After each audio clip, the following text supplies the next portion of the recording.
Hello and welcome our blood viewers to our today's news English edition. As usual, we bring to you the major and top highlights of tonight.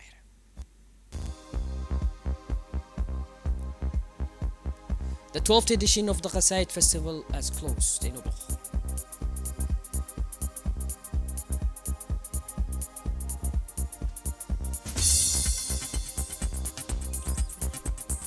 Sabah African Bank launched the first phase of the Nagad housing. And on international scene in Gaza, UN hunger alert in Gaza. UNRWA calls for the reporting on crossings. Welcome back to our Newsroom Blood viewers. Yesterday, the Obokh Community Development Center hosted the official launch of the driving license training program for 30 young girls from the region. Under the high patronage of the Minister of Youth and Culture, Her Excellency Dr. Hibu Mumin Asowe, the event brought together several high-ranking officials, including the Prefect of the Obokh region, Mr. Musa Adam Migane, the President of the Dekhel Regional Council, Mr. Mohammed Hamad Ismail, and the representative of the UNFD, Mrs. Fatun Hamad Yassin. In their speeches, the minister and local authorities emphasized the importance of this training as a key tool for empowerment and economic integration for Obokh's young women. By equipping them with essential skills, the program opens new professional opportunities and strengthens their financial independence. This initiative aligns with the government's policy of promoting equal opportunities and enhancing the employability of young women. Upon completion, participants will receive their driver license and major assets for their professional futures, enabling them to enter growing sectors such as transport, logistics, and mobility services. Still in Ubukh, where it resonated with the rhythms of the Qasaid Festival as its 12th edition concluded on Thursday evening. For the first time, the town of Hayu had the honor of hosting the final phase of the prestigious national festival dedicated to religious chants. The event brought together artists from across the country, each contributing their unique touch to the celebration of musical and spiritual heritage. High-ranking officials in attendance, including Dr. Hibu Mumin Asowi, Minister of Youth and Culture, the Prefect of Ubukh, Mr. Musa Adam Migane, and the President of the Regional Council, Mr. Mohammed Hamad Ismail. Each region was represented by a group showcasing the richness and diversity of traditional religious chants. The Qasaid Festival continues to play a vital role in preserving and transmitting this precious cultural heritage nationwide.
The fourth edition of Obokh's Ramadan football tournament wrapped up yesterday afternoon at the Community Development Center Sports Field. The event drew numerous dignitaries, including the Minister of Youth and Culture, Dr. Hibu Mumin Asowi, the Prefect of Ubukh, Mr. Musa Adam Migane, the President of the Regional Council, Mr. Mohammed Hamad Ismail, and ministry officials and guests from Hayu. With over 48 teams competing in the under 13, under 15, and under 17 categories, the tournament sparked great enthusiasm among young players who showcased their talent and passion throughout the competition. The high-energy final delivered a thrilling spectacle. After an intense match, the Fantahero team emerged victorious with a 3-1 scoreline, claiming the coveted trophy. The closing ceremony featured prize distributions in a festive atmosphere. Now a Ramadan stable, this tournament strengthens special cohesion and promotes sports among Ubokh's youth.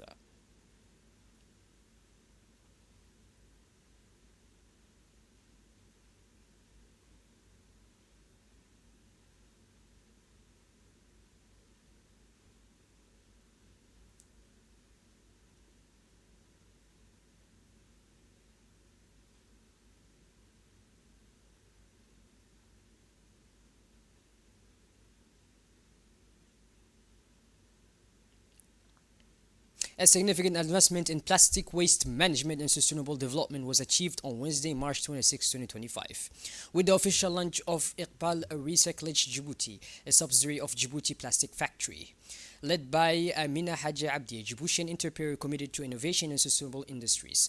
Djibouti Plastic Factory is a pioneer in producing biodegradable bags and meeting international standards. The ceremony held at the Sheraton Hotel was attended by the Secretary General of the Ministry of Women and Family, private sector stakeholders, and circular economy partners. The new facility aims to tackle plastic pollution through a comprehensive recycling solution collecting, sorting, and transforming plastic bags. A representative of Djibouti Plastic Factory stated this initiative aligns with the government's vision for sustainable development and reducing plastic's environmental impact beyond creating economic opportunities. We're preserving our environment. Equipped with modern technology, the plant ensures efficient, eco-friendly recycling. In addition to its environmental benefits, it is expected to generate dozens of jobs in plastic collection and processing. The company also plans community awareness programs on waste management and recycling.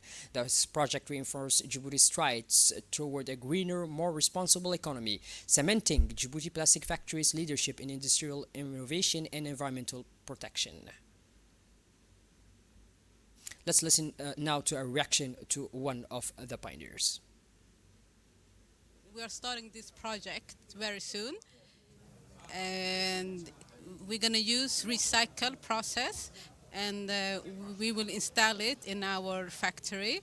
So please welcome, contact us, come, and we will do once again. Djibouti Plastic Factory is a factory located in Pekadous. So this factory has been for 10 years now. So we produce plastic bags. We produce D2W, environmentally friendly bags. So we produce, I think like we know it's like Miko with and also like shopping bags, also grocery bags. For example, if you're going out for shopping, right, groceries. So all of this is it's a big factory. I think many Djiboutians, they know about this factory, right? So we are always, happy to do marketing and to, welcome people into our factory. People that may want to buy our products, people that may want to know about us. And also our next step now is doing recycle. So now this morning we are launching a project called Iqbal Recycle Project. So what we will do is that we will do recycle, like install some machines, and we will do recycle of the plastics and try to collect plastic from the city, from whole Djibouti, all right? So all this plastic will go into our factory, and we will do new plastic for our bags. It will be better for us, like better bags, cheaper bags, better for environmental city. It will be good for us too, because it's our next step, right? It's something that's much needed in Djibouti, something that people have asked about us. Please do more recycle. Already, it's a recycle machines in our factory, so we use already to recycle. So all our plastic are recyclable. And now it's only more natural for us to, to do even more. And also, it's not only bags; it's for like bottles, water bottles, all of these, and we can do into so many things, So very good, It is very good for us, and it's a natural step. And many people came today, and they were like, much needed, welcome, recycle is good, environmentally is future. Moving on, the countdown has begun. The blessed month of Ramadan is ending, and Eid al-Fitr is on the horizon. Downtown streets are bustling. Shoppers, food stores, arms with bags, face lit with excitement. Young and old prepare for the long-awaited festivities. Visible, audible, and palpable. With days left before Ramadan concludes, Djibouti is abuzz. Businesses are thriving. New clothes, traditional sweets, gifts for loved ones. Carts fill up, and vendors are busy. Yet this fervor brings chaos, incest, hooking, raised voices, children's laughter, a cacophony paradoxically reflecting Djibouti's joy in anticipation. Amid the festive rush, solidarity prevails. Strangers help carry heavy bags. Neighbors exchange updates. Beyond the bustle, Eid remains a celebration of sharing and togetherness.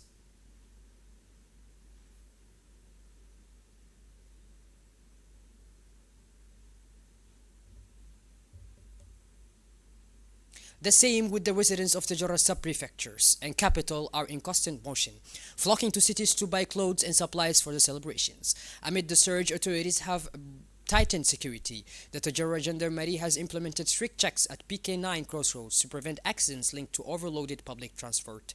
Meanwhile, police patrols intensify across the city to ensure safe shopping. On the Nodri corridor, goods transport is closely monitored to guarantee secure supplies of essentials.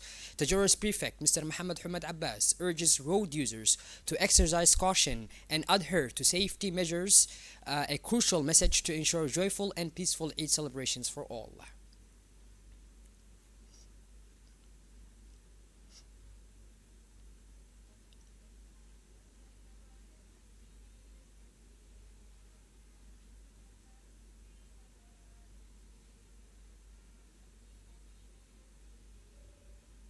انت فرحتي فيها باك وراشدنا مقعد فردي عيدة عيدة نسيون تاويتي عيدة بدا يبري المدن ايروهيكي عيدة. Football fever peaked this afternoon in Wahlidaba during the grand finale of the Ramadan tournament witnessed by a massive crowd. The match, marked by fierce competition, kept spectators on edge. Skill, intensity, and fair play underscored the young players' talent and the tournament's role in nurturing future stars of Djiboutian football. The closing ceremony was attended by the high-ranking officials from the State Secretariat for Sports, including the General Secretary Mrs. Khadija Ibrahim Idris, Sports Director Mr. Abshir Ali, and AMPS Deputy Director General Mr. Ahmed Ali. Beyond competition, the event fostered social cohesion, highlighting sports' role in youth development. Plans are already underway for next year's edition, promising an even bigger spectacle.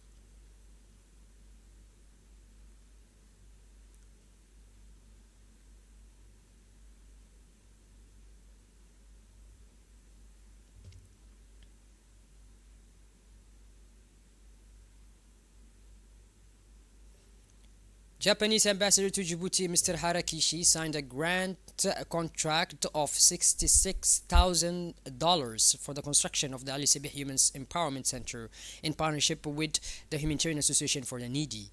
The project aims to bolster women's economic and social autonomy through vocational training tailored to local needs. The signing ceremony was attended by local officials, including Acting Prefect Mrs. Saida Waberi, Regional Council President Mr. Sharmaki Hassan Alale, Parliament member Mrs. Filsan Abdullahi, and Beneficiary Association President Mrs. Nim'a Migul.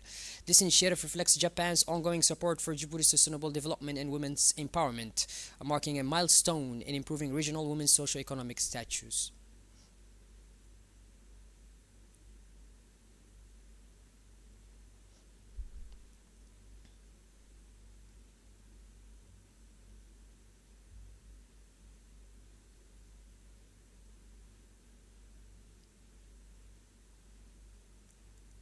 The Autism Sports and Leisure Association, led by Mr. Radwan Muhammad Jama, continues its national tour to train parents and teachers in supporting autistic children.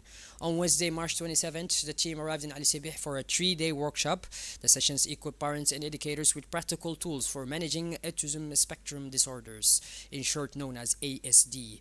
Afternoon adapted sports activities at the Women's Empowerment Center promote inclusion and well-being, an innovative approach to build development. Attendees, including Acting Prefect Mrs. Saida Wabri Asowe and Parliament member Mrs. Filsan Abdullahi Miguel and Aid Association President Mrs. Nim'a Miguel Duale. The tour follows the association's recent Grand Prix award from the head of state, recognizing its unwavering commitment to autism inclusion in Djibouti.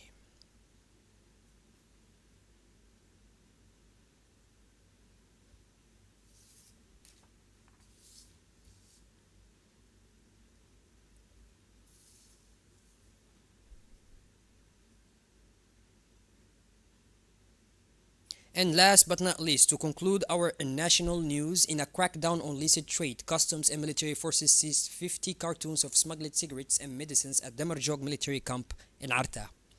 The contraband was inoculated on site, demonstrating authorities' resolve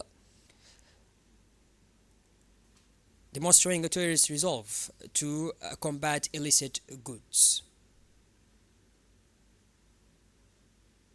Shifting gears towards the international scene now, the UN warns against hunger in Gaza as the Israeli continue to bomb Gaza. Well, by this, our blood viewers, we finally conclude this edition. Thank you for being with us, and make sure to tune in later for more as usual. Have a wonderful evening and take care.